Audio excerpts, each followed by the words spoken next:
Alright, what is up, world? Drunk Welshman here with some more Shadowrun.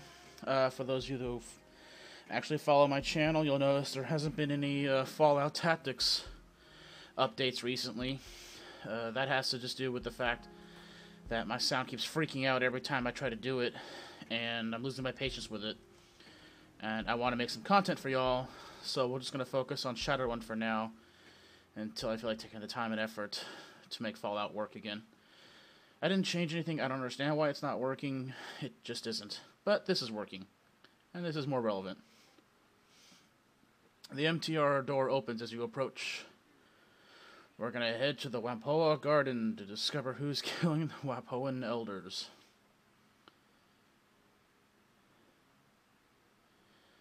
Alright, so like the previous Shadowruns, I get to choose my team. That's kind of cool.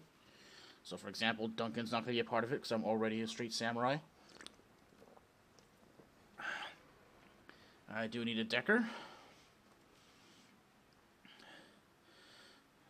And I don't have enough money to hire anyone. Wow, that's frustrating as fuck. Of course, I did just spend a lot of Yinuing on my shiny new gun.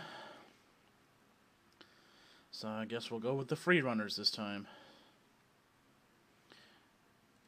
Confirm.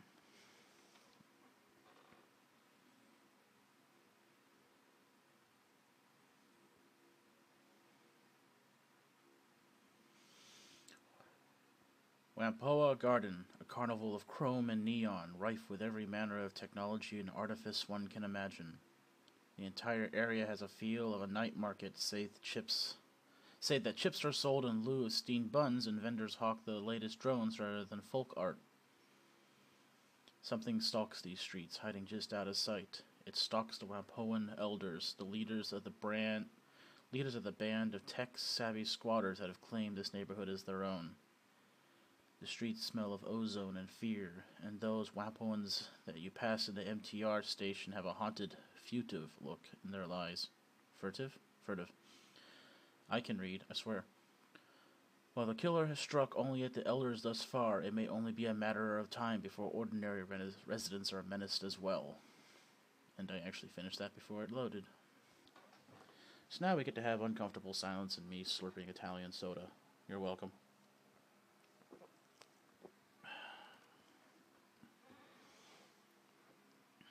Let's see.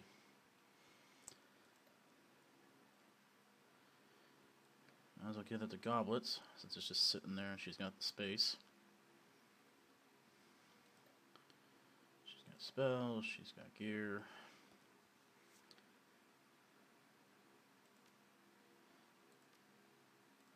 Huh, got the same gun Duncan's got now. Only Smart Link jacked into it.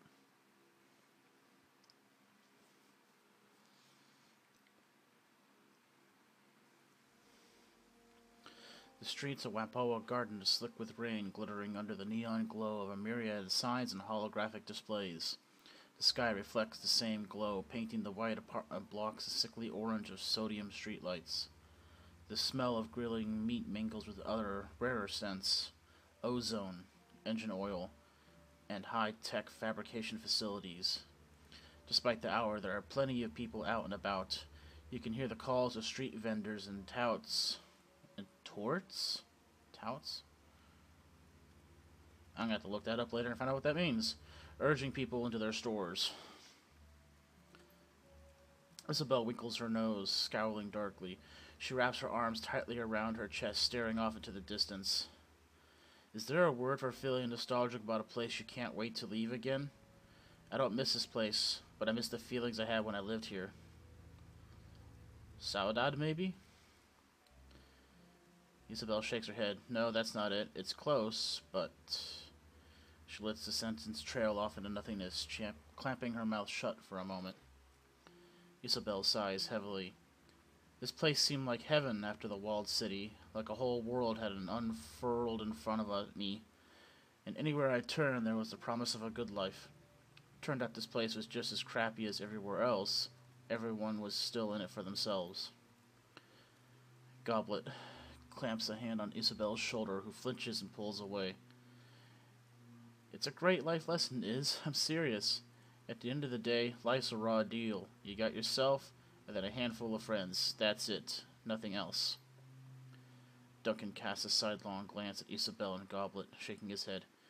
You got some strange ideas about life. Sure, it's a meat grinder, but come on, there's got to be more to life than just surviving.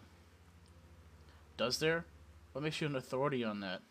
Isabel waves a dismissive hand. I'm done talking about this. Anyway. Isabel turns towards you and points down the street to your left. We're looking for the Wampoan elders. They're going to be in the Wampoa itself. That's the big ship down the street. That's the mall shaped like a boat, right? Isabel nods, lips pursed. That's the one. Somebody thought it'd be clever to make a uniquely shaped mall. So it's like the Hong Kong version of the Mall of the Americas or something?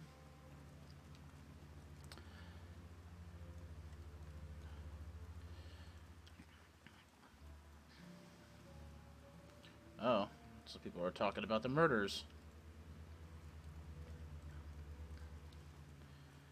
Anyone to talk to, or am I just supposed to go straight to the objective? It looks like I go straight to the objective. Lame. Oh, this big black thing is the mall? I'm glad they let us see it from the outside. It's kind of lame.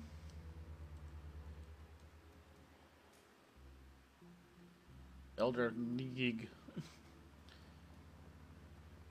How are you supposed to pronounce that? Whatever. This orc woman is festooned with small circuits, tiny triad screens, and speakers. The TRID screens display snippets of TRID broadcasts from every corner of the world. The tiny speakers play counterpoint with a susurrus of voices speaking wow. I am not pronouncing any of those words. Basically a lot of weird languages I've never heard of.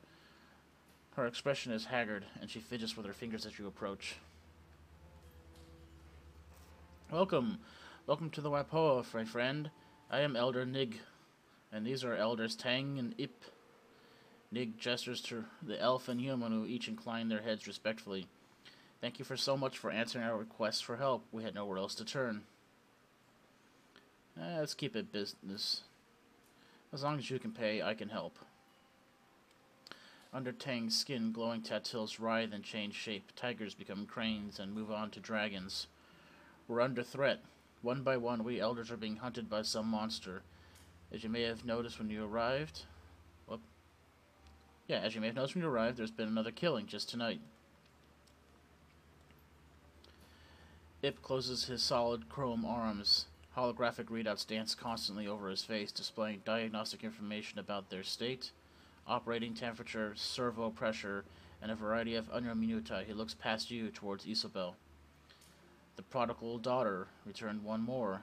I didn't expect to see you back aboard the Wapoa in my lifetime, Isabel. When you disappeared, Elder Yintind was very put out. I think I pronounced that right. I'm glad you're still alive. When you chose to walk your own path, I was disappointed, but I still understood why you had to leave. Ip pauses, tasting the air as he chooses his next words with care. I hope my lessons have helped you prosper.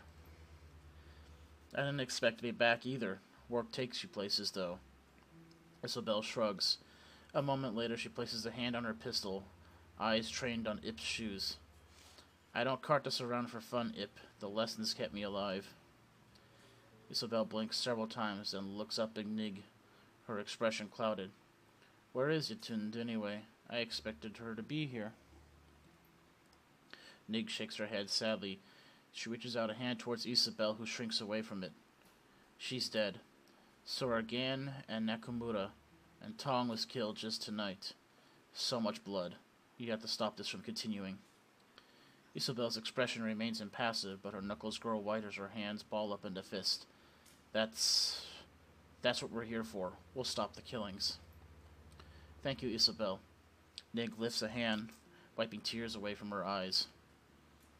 I get the feeling she's actually the killer. Like, we're going to come back full circle, and Elder Nig is taking out her rivals.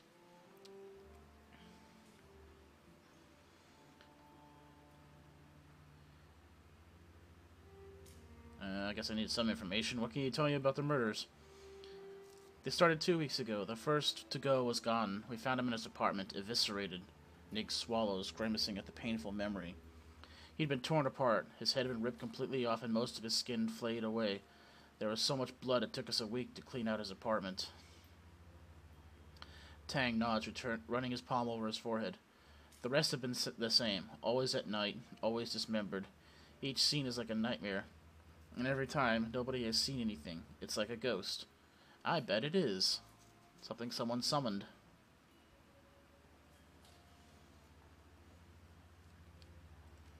That's all for now. It might be wise to ask the residents of Wappoa Garden if they've seen or heard anything. After you've gone to Tong's Sensory Carnival, they may have... Right, that's it. Okay, weird. Weird sentence structure. Good to know. So we're gonna check out the Sensory Carnival. Whatever that means. Hey, cool! That looks like Dance Dance Revolution back there. And some kind of generic racing game. Man, they make the trouble to make these environments, then you don't really get anything for exploring them. It's kind of weird.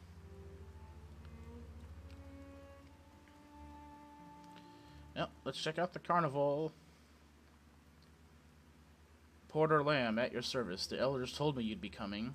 They tell you about what happened to Tong? You got killed earlier tonight, yeah? Killed? That's rich. Killed is when a BLT head sticks a knife in you for a cred stick, or the cops put two in your chest for not kissing up hard enough. This is something else entirely. This isn't killed. This is slaughtered, like a fatted calf. Watch yourself. It's a goddamn mess in there. So they haven't even cleaned up yet. Tong's Sensory Carnival looks like a scene out of a B-grade slasher sim. The cloying scent of incense hangs thick and pungent in the air, emanating from the small shrine in the corner of the shop.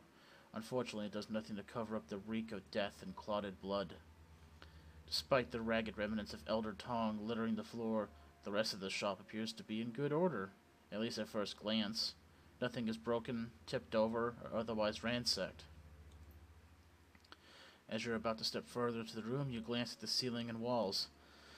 The blood from Tong's body isn't just confined to where his remain lies. Drying blood is spread throughout the walls and ceiling and well. Holy shit, did like Tetsuo come through here and start exploding people? Wow, that is kind of graphic. I guess we'll check out the body first. Tong's body is a ruined mess. The destroyed ruin of his face is barely recognizable, and what's left of his body would be described as savaged. All of his limbs have been torn off, and a pile of flayed skin lies next to the remnants of the Wappoan elder. The Wappoan's clothing has all been reduced to rags and tissue by cuts and tears, apparently sustained during the flaying. At this point, the only thing holding what's left of his body into a semblance of a human form is the hair-thin fiber optics of his cyberware. Okay, that's really gross.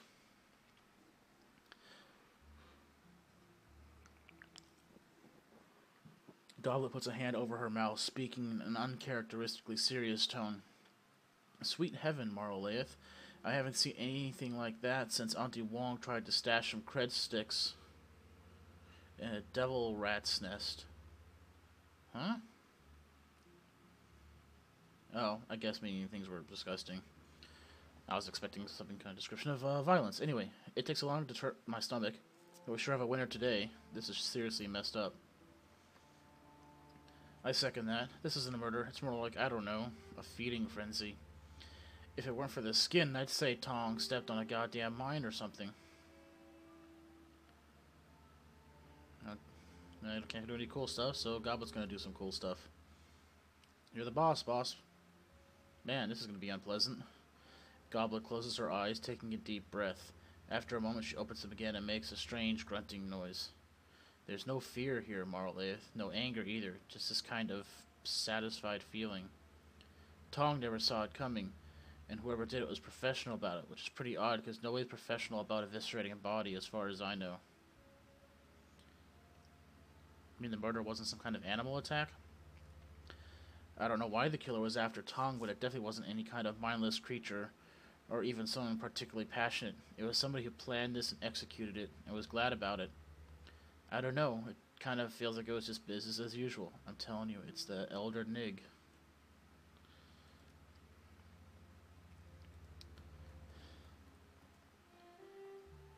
The walls are covered in splattered and smeared blood, most of which has hardened into a crusty, congealed paste. Thin tracks of it run laterally. It looks like the blood had been deliberately smeared.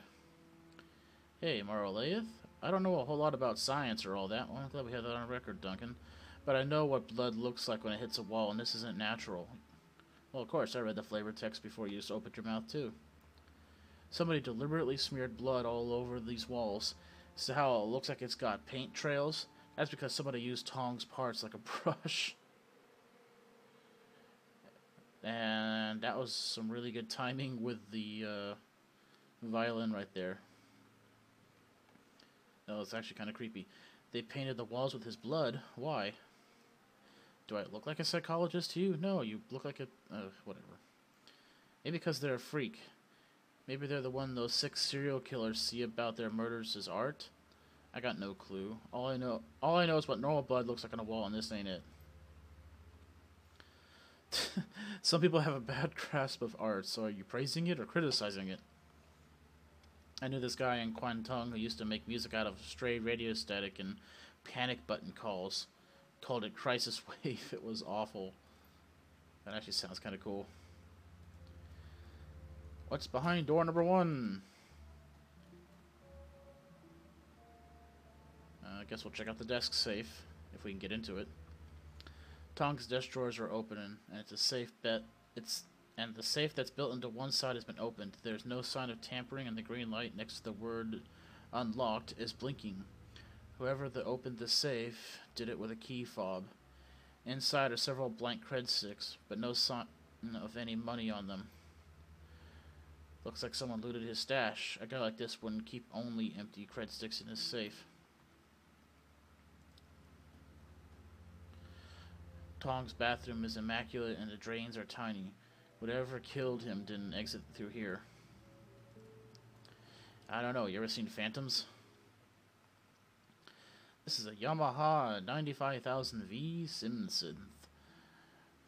Available in a variety of colors and financing at an APR of 300%. A device for mixing and mastering SimSense chips.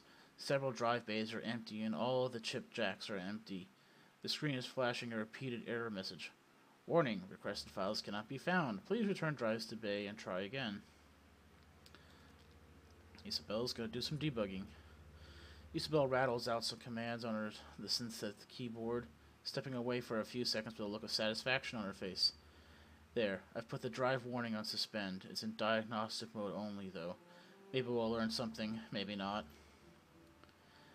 Yamaha Sim OS 5.23, system diagnostic check, memory, okay, drive, error, assist bus, okay, beginning core dump, please bait. Isabel studies the screen in detail as letters and numbers scroll by. Looks like Tong was cooking some BTLs here. He hacked the peak controller output cutoffs. Blah blah blah blah blah, techno crap. Anyway. The delta levels on the sim chips are usually about 4 to 5, 6.5 for Calhots. His delta peaks are pushing 12. That's brain-burning territory, Marolaeth. And all the drives and chips those BTLs were stored on are now missing. Oh, goody! People are going to start frying their brains. I never liked Tong, but it wasn't because he was a bad guy. I just didn't like any of the elders. But if he was cooking chips at delta 12, maybe he burned somebody he shouldn't have. Maybe they flipped their lid and came after him. Or a relative did. Isabel gives you a serious look, tipping her head at the synth. The metahuman brain can't handle this kind of output. It'll shut down after a few of these. Well, what about the normal human brain? I guess we've seen everything we could see here.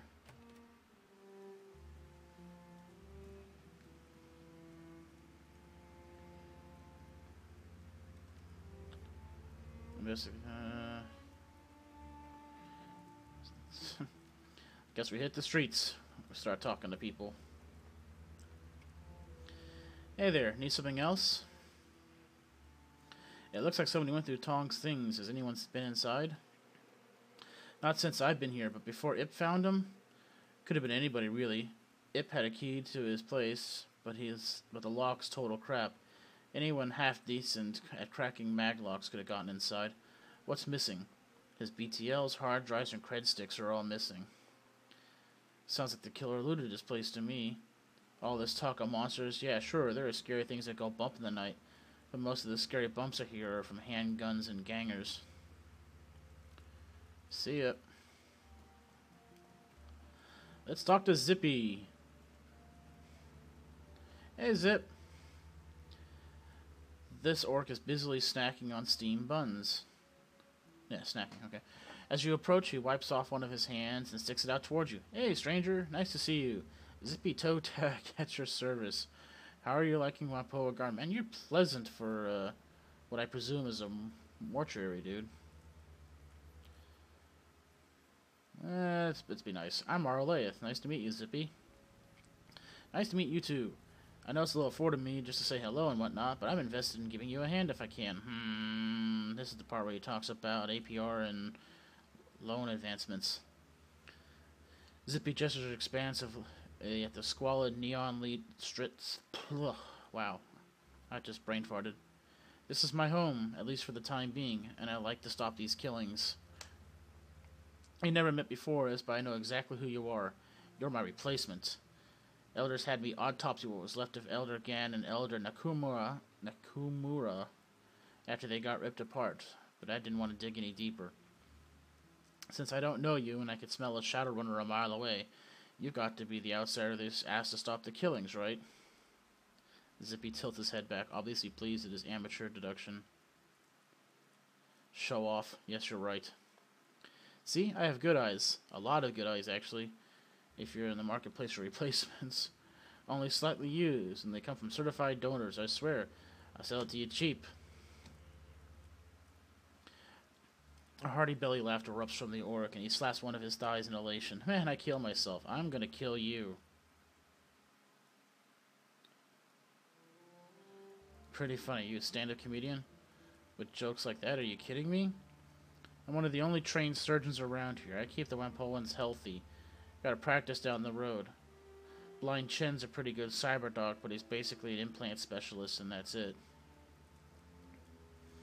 How'd you end up here? I did my residency back at the UCAS. Could have become a real MD, too, if things hadn't gone south for unrelated reasons. Zippy opens his coat, revealing a cyber deck. He pats it proudly.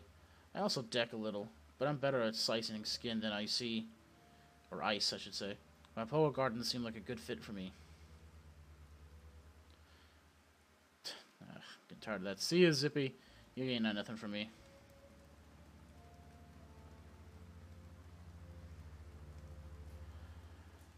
Let's poke around. Hey, more people to talk to. Mo... Is that supposed to be a name? The man in front of his stall is rooting through a box of music chips with the swift fingers of someone who knows what they're looking for. Behind him, a music player pumps out a constant stream of distorted, atonal music. The stall's proprietor is nowhere to be seen. Can you believe this? They've got 4 bootlogs of Echelon 60, the unreleased Eggnog Lands Key double chip show from Brazzaville. Whatever. But absolutely 0 chips from Shotgun Bloom. Shotgun Bloom is... Anyway. This stall stuff is purely second rate. Hey man, don't get down on Echelon 60. I saw them when they played that unlicensed show at the Choco Tart Factory. Wow, what a name. Choco Tart. Okay. Out in Sun Wan. The show was amazing, even if the police had to break it up midway through the second set. The music aficionado waves his hand dismissively. The show might have been great, but come on, Echelon 60's old news. They've already been mainstreamed. I saw a triad ad for the new Mitsubishi Oslo scooter, and they're using Main Vault Under Bus as the backing music. Made me sad, I tell you. Yeah, man, they're so fake. How dare those hard-working artists get paid for the shit that they do? Sellouts. The Decker inclines his head politely towards you. Monebi? At your service. Decker, technologist, music fan, hipster. You're not from around here, are you? You don't hold yourself like a native. I'm from the UCAS. Mo runs a hand through his hair, shaking the collected rain off of it. Thought so. What brings you out here? We're trying to find out who's been killing the elders. The Decker pauses a moment, face falling. That's some nasty business. I heard Tong died tonight. I don't know who or what they pissed off, but it seems like a really bad scene. I'm trying to keep my nose out of it. Still, I like this place. Is there anything I can do to help?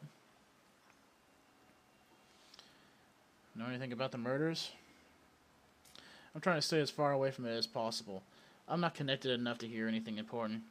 And all that talk about monsters is just plain dark. I'm not afraid of monsters, but I don't want to get their attention. All I know is that a couple of months ago, we had elders Nakamura, Yen, Gon, and Magpie, and now we don't.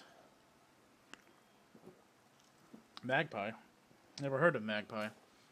They like shiny things, don't they? Well, Magpie may not be related. She disappeared about a month or so ago, just up and closed her shop one night. Nobody ever heard from her again. Zippy thinks she's on vacation, but I don't know. These killings started right after she disappeared, so maybe she's hiding and is taking care of the other elders one by one. What kind of person was Magpie? To be blunt, she's a hateful, shrewish old badger of a person. It was always her way or the highway. She'd butt heads with the other elders over damn near anything. The last fight she had was with Dang over something or other. I guess she ended up throwing some of his micro-drones into a deep fryer and threatened to kick his ass around the block. What was her line of business? Matrix gear?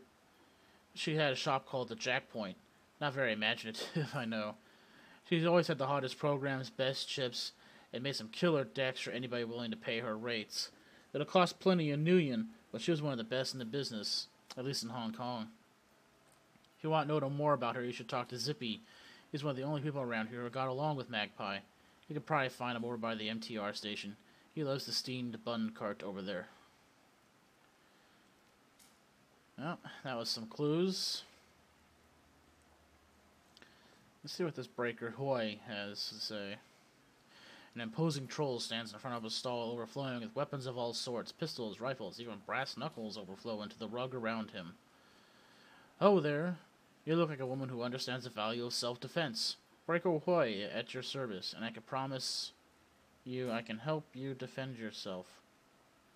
It always weirds me out when I see the same word twice in the same sentence. What do you say? Want to take a look? I'm more interested in information. Yeah, tell me what you want. Maybe I can help you out. You know anything about Elder Magpie? Never met her, thank God. She ran with the Deckers mostly since she dealt in chips and software. I heard she was hard to work with. I think the phrase I overheard was that she shrieked like a harpy with a fresh corpse. I don't know. You should ask Zippy, though. He's a sharp one with the deck, so he might know her better than most. Aside from Tong, who slings the BTLs around here? The Red Spear Gang. They run up here sometimes, but don't cause any trouble. Check out the parking garage south of here, though. They usually hold up in there. Step light, though. They don't know you, and if they don't know you and you cop an attitude, they'll put you on the ground. I'm pretty sure it's going to be the other way around. Funny thing, I heard there was a shootout with some Hong Kong police in the garage a month ago. I was away in Beijing at the time, so I didn't see it directly, but everybody was talking about it when I got back. Why is that funny? Because we don't let the HKPF in here most times. We shoot at them if they try. Every time they come in here, it's bad for us because they're always looking for a scapegoat. Why would the elders let them in? Nobody knows. Know anything about the murders? It's just that the elders have been getting hacked apart. I try to stay away from it all. No sense in painting the crosshairs on my own forehead, right? The troll shrugs indifferently. I'm nobody important, and I aim to keep it that way. Oh, wait. I don't have any money. Well, what are you selling anyway? Blah, blah, blah, blah, blah. Blah, blah, blah, blah, blah. That sounds cool. Shock glove. I had to get that cyber stuff installed in my body. Hopefully this will give me enough money to do it. I want to have a model filament wire that I pull out of a fingernail like in Johnny Mnemonic. So we can bust some heads over at the parking garage. Or we can... And there's more people to talk to. Let's keep talking. Because that's why you're here, right? At least I hope so, because I'm getting the impression from the first few hours that that's all this game is going to be.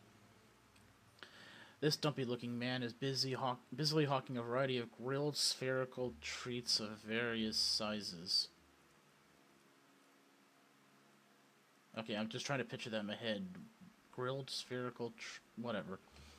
Some are sold individually, some are skewered on sticks, and some are packaged up in sets of 4 or 6. A sign on the front of the cart reads, Kieta is 1 yen yatai. A cacophony of small trid screens are attached to the cart, each playing a different trid show. Interest you in some dango? Takoyaki? Maybe some nice nikuman. That's a pork bun with a Japanese twist. That one actually sounds kind of good. Any kind of chasey Japanese treat you can imagine, I've got it. Aren't we in Hong Kong? Maybe some curry fish balls. Just... Yes, I want curry fish balls in my mouth. I want as many curry fish balls as will fit in my fat troll mouth. Get to give you your heart's desire, providing that your desire is on my menu. I said put your balls in my mouth. Guess I'll take some dango. I'm sure I'll trade that for something somewhere else. Your wish is my command, good ma'am. Drop to your knees. Anyway, the Kefka definitely puts one of the dango sticks out of the cart and drops it onto the grill. A small robotic arm slides from the cart and begins turning the stick into the balls of rice flour or toasted or brown color. Lifting them from the grill, Kieta drips the entire stick into a tub of sticky brown sauce before handing it to you. Here's your sticky brown hot balls. Put them in your mouth and suck them and suck them. The snack has both a sweet and salty flavor, reminiscent of sesame seeds and soy. The balls inside are pleasantly warm and surprisingly chewy. Don't chew them! It's a bit like eating raw dough, but without the attendant chalky taste. Kieta leans back, studying you intently. I bet he loves to watch me eat balls. The trid projections from his card cause his face to be lit in a constantly shifting array of rainbow hues. So it brings you to Whampoa Garden, my friend. Somehow I doubt it's just the street food. And I don't know. I was pretty enthusiastic for your balls a second ago. I'm looking into the killing of the Whampoan elders. Sorry, I just can't stop laughing at the fucking balls shit. Okay. Moving forward. Kieta shivers, wrapping his arms around his body. I've been hearing a lot about that. Haven't looked too closely, though. It's just none of my business, you know. Any thoughts on the murders? Yeah, ignore them. Wow. It's like South Austin. I saw the crowd down at Thong Sensory Carnival earlier tonight. I didn't know the guy very well. I'm a Trid fan. He liked The Sims. Not a lot of crossover between us. Really? He never came over and wanted to put your balls in his mouth? See ya. I'm gonna keep making ball jokes if I hang around this guy.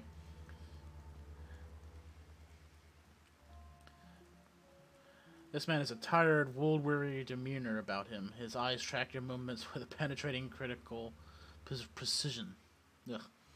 Something about him, the lines about his eyes perhaps, make you suspect he's seen a lot of terrible things happen. Well, he's across the street from the guy that likes to put his balls in people's mouth.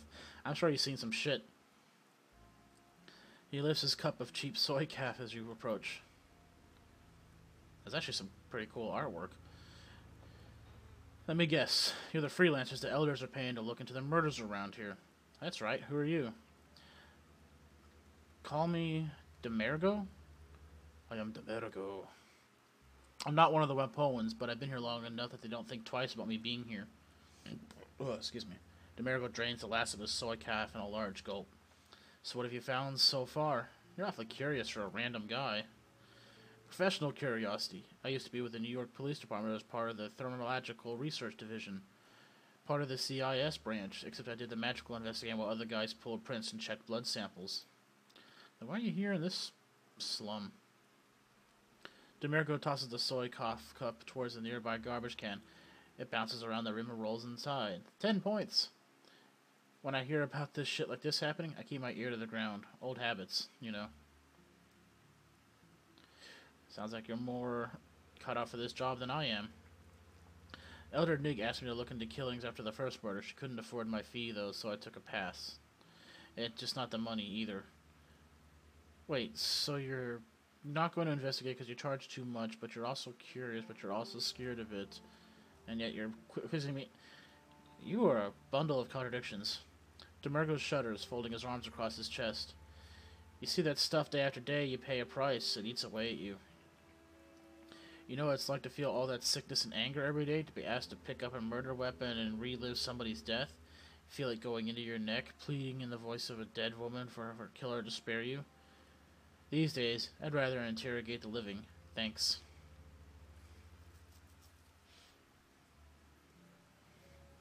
All things considered, that could be useful. Demergo nods, though his expression is still one of disgust and sickness. Sure, if you're appraising antiques or trying to find where a lost cat went, but turning that on murder scenes is an invitation to horrors beyond imagining. I can read objects. It's called psychometry. Yeah, I think I got that right. Psychometry. A little trick I managed to pick up, don't really know how. I hold something, I can tell you what happened to it, who owned it, how it killed someone, if someone loved it or was afraid of it. Useful, but it'll tax your heart. There was a movie with that, with Jeff Goldblum. Had the same power. And before you ask, no, I'm not going to read anything you find. I already told Nick I don't want any part of this. You want my advice? I'll give you that, but I'm not getting drawn further into that. You could end this with seeing a face. I get that it's hard, but jeez, man. So aside from that, is there anything I can help you with? I don't know, you're kind of a piece of shit.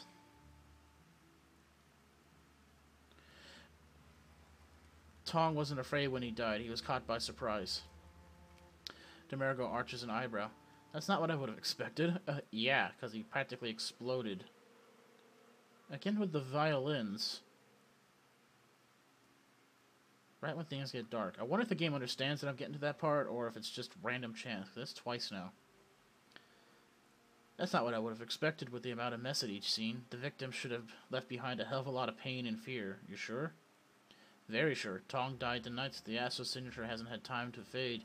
There is only a sense of perfunctory accomplishment. That's a word. Then it sounds like this wasn't a crime of passion. Duh, it's not a red ball. A planned attack would have had that kind of resonance. In my experience, it's possible the gore show is to throw off anyone looking for the actual reason. Demergo closes his eyes and starts to nod. Yeah. If I wanted to kill someone and get away with it, I'd try to point a finger at some kind of monster.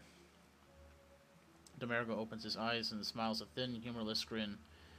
Basic Investigation 101. It's usually the simplest explanation, but don't discount the other possibilities. I'm glad I went to the 5-cent school of detective work instead of just the penny one. You think the mess wasn't incidental? That's a possibility. Ask yourself this. If the mutilation happened after Tong's death, why would a killer perform that kind of ritual? Serial killers who engage in that kind of ritual don't feel perfunctory about it, in my experience. It tends to feel more like they're taking communion. It's a religious or sexual feeling most of the time. If this didn't feel that way, I don't think the killer is actually pathological. Okay, see you later.